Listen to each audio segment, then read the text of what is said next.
Well, congratulations, Carl, Image Centre New Zealand and Limited. This is your new MG Excite Plus EV. Now, of course, I'm going to take you through a couple of aspects of the car before you arrive. So you've got this information.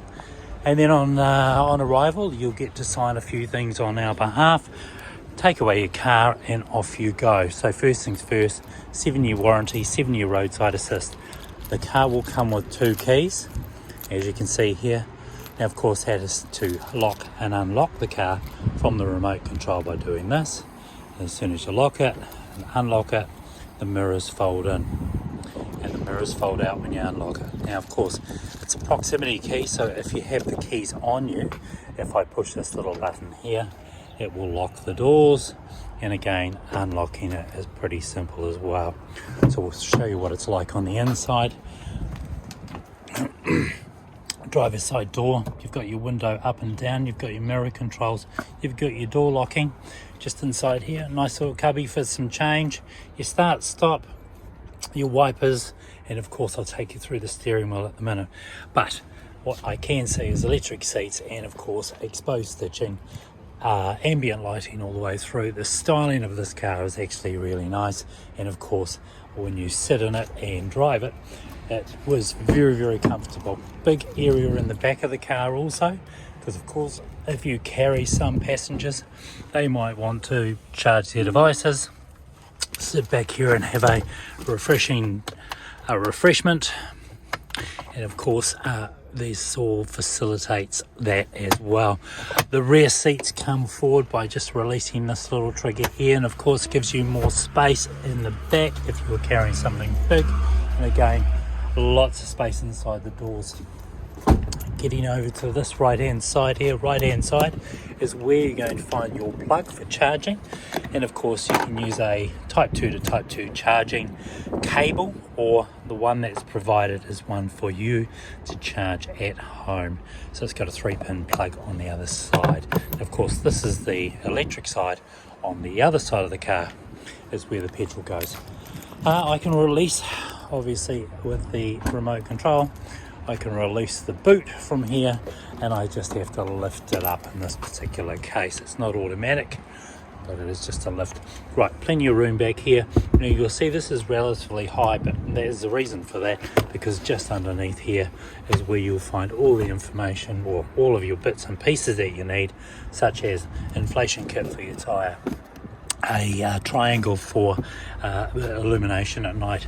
Here's this 3-pin plug charging unit which I talked about a second ago, and this is a battery which basically runs all of your instruments up the front. The main battery for the EV side is actually hidden away underneath there, hence the reason why this is limited as space.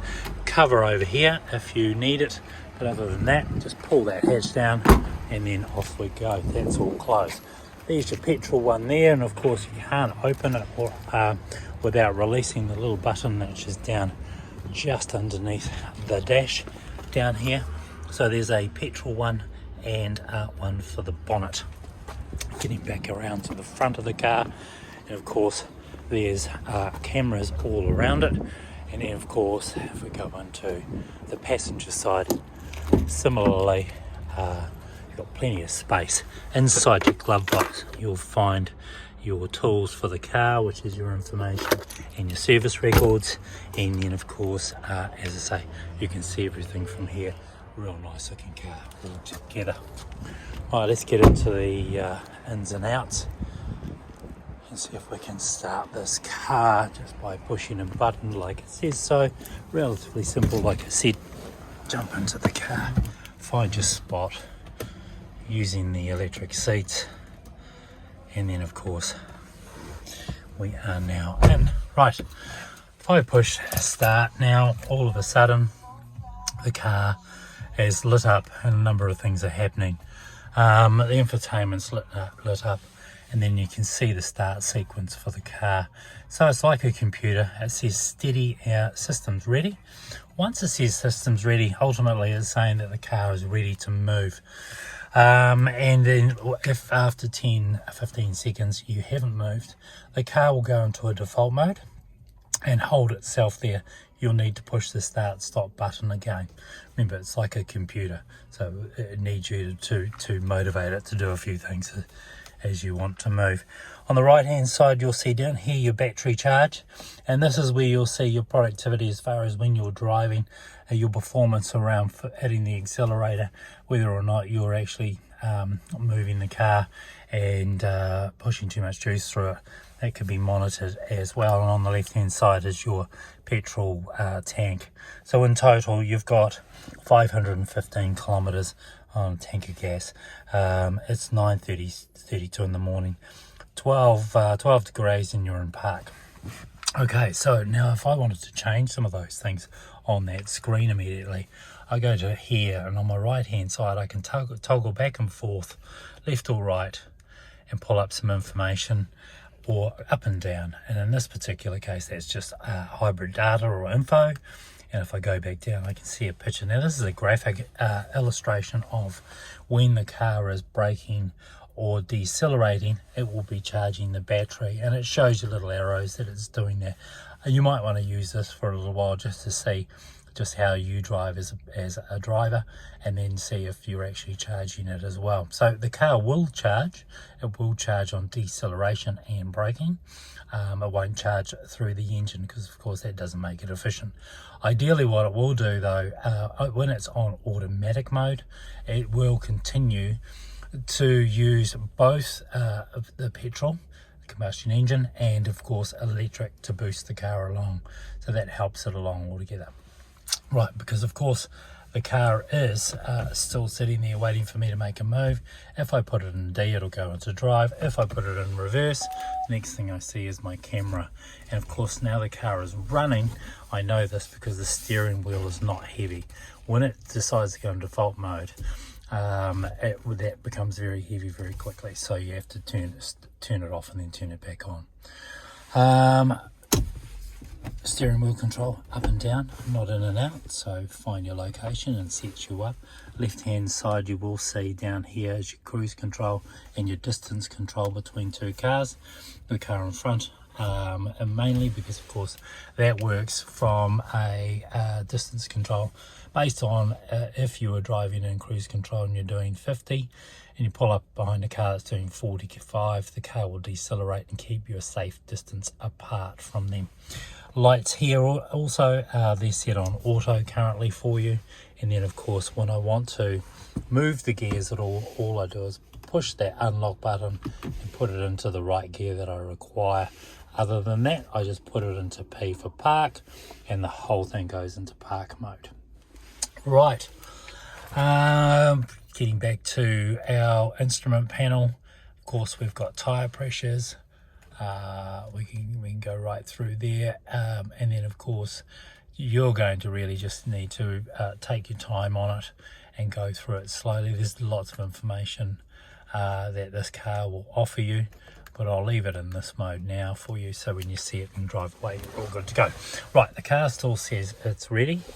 If I want to go into EV mode, all I do is push EV, and then it'll go to green light, and then of course the car will operate in EV until the battery runs flat. Then it'll go back into automatic mode. Generally what I do is I'll drive the car in automatic mode, recharge it while I'm driving down the motorway, or deceleration and all of those things, and then of course when I get into where I live, which is over in Milford, I drive around the car mainly in electric. Right, infotainment system. You'll see up here on the dash there's a few illustrations of what's inside the car and what is operational. It is Android Auto and Apple CarPlay. You'll access that by using a factory cable or one that's in a gift box that we have behind me for you. So that will access your Apple CarPlay, Android Auto. First thing you want to do though is jump into your phone, push up your phone settings, and of course get your Bluetooth running into the car pretty much ASAP. So you'll be looking for B746 in this particular case. Now you'll see a little house down here. This is what we call a home button. Of course, being a home button, it takes us back to this home page. You've got your air conditioning and your heating system on the right here, and all you're really doing is pushing through. Relatively easy to change the temperature in the car, and then if I wanted my heated seats, it's just either on or it's off. You might well put it onto auto, and of course if we want to get down to 17, it'll monitor itself. So we'll turn that down to there right now. We'll just leave that there until we finish our demonstration. Now of course you've got fan controls here, vehicle itself, volume controls here for the passenger if they want to turn down the volume, and of course your demisters front and rear. Going back into the home button again, and of course there you go, we've got music if we want it, and then I can go into my audio and I can use my Bluetooth if I like. I can change my equalizer by even scrolling through here, and it'll change that to whatever my presets are, and then of course soundstage. Moving that around all over the place means that the sound will be designated to that particular spot. Alright, well congratulations Kyle, and thanks again for buying a car through us here at Tristram's. I look forward to catching up with you later on today to pick up the car. Any questions, just give me a call. My name's Darren Bird from Tristram European. Thanks for buying a car from us today. Appreciate it.